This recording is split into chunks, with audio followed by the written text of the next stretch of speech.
From the first Sega game I ever played as a kid, and all the way up to Shenmue, Sega were an incredible force in gaming, always pushing the boundaries and trying new things to evolve the ever-changing art of video games.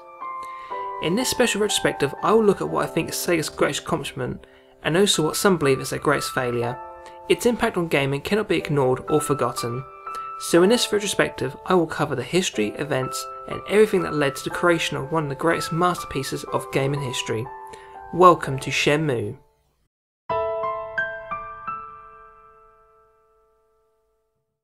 So let's start at the beginning.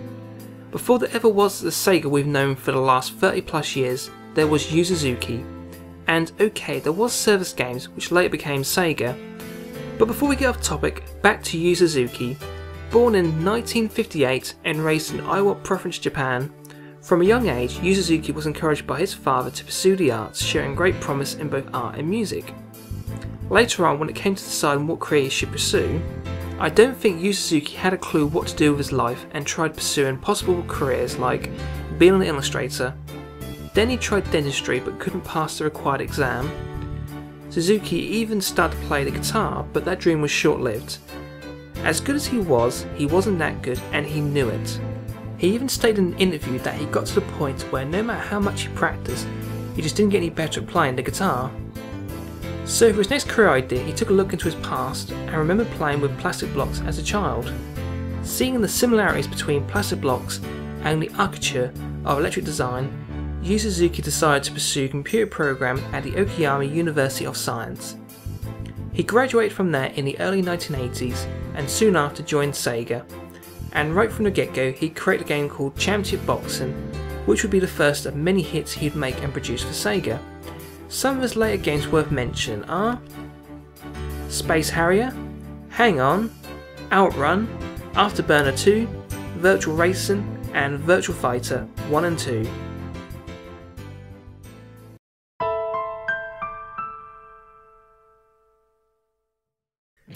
Virtua Fighter 2 is an important point in this retrospective of Shenmue.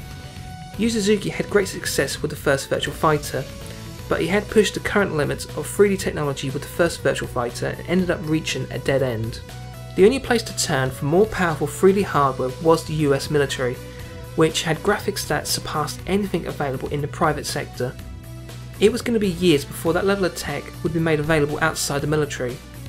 But luckily enough, with the fall of the wall and the collapse of the USSR, the 3D technology that was meant for the military of the USSR was now available for Suzuki for the creation of Virtua Fighter 2.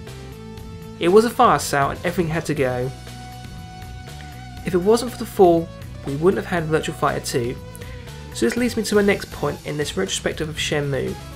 There are two things about Virtua Fighter series that did lead to the creation of Shenmue.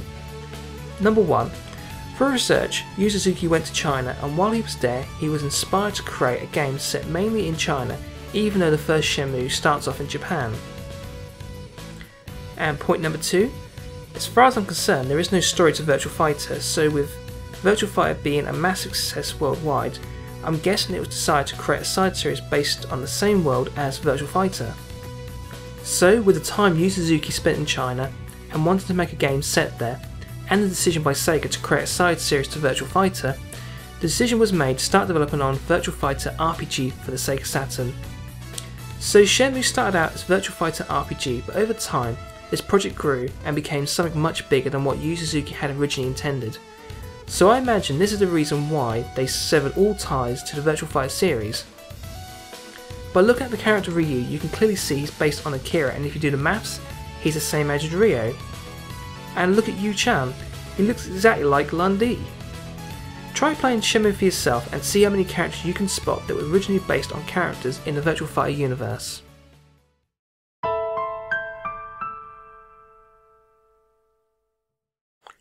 Shenmue was originally conceived as a game for the Sega Saturn, with development lasting a little over 2 years. This version of Shenmue is interesting because most people considered the Saturn to be inferior to the PlayStation when it comes to 3D graphics.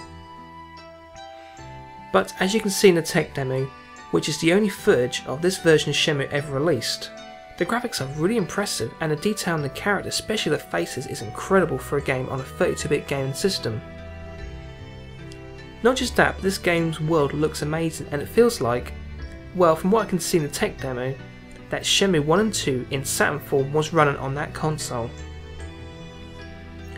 Okay, question time. Was Shenmue 1 and 2 meant to be originally one game, and how far along was it on the Saturn? Well, I don't think anyone really knows the answer to the first question, but I'm guessing it was originally meant to be one game, and the decision would have been to split it into two games when Shenmue was ported to the Dreamcast. The second question, and I'm guessing again, from the Saturn tech demo, they obviously weren't far from completing Shenmue on the Saturn.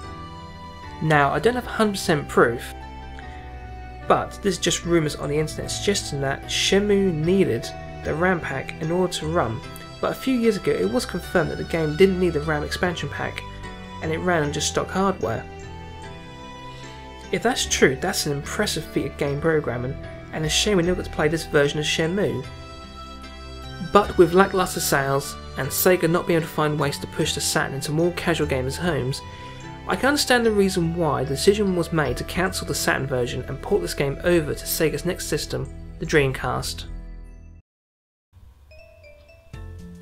So that concludes part 1 of my Shenmue Retrospective. So far we've covered everything from the very beginning up until the unreleased version of Shenmue for the Sega Saturn. In part 2 we will focus on Shenmue 1 and 2 for the Dreamcast. So I want to thank you for watching part 1, and I'll see you soon in part 2.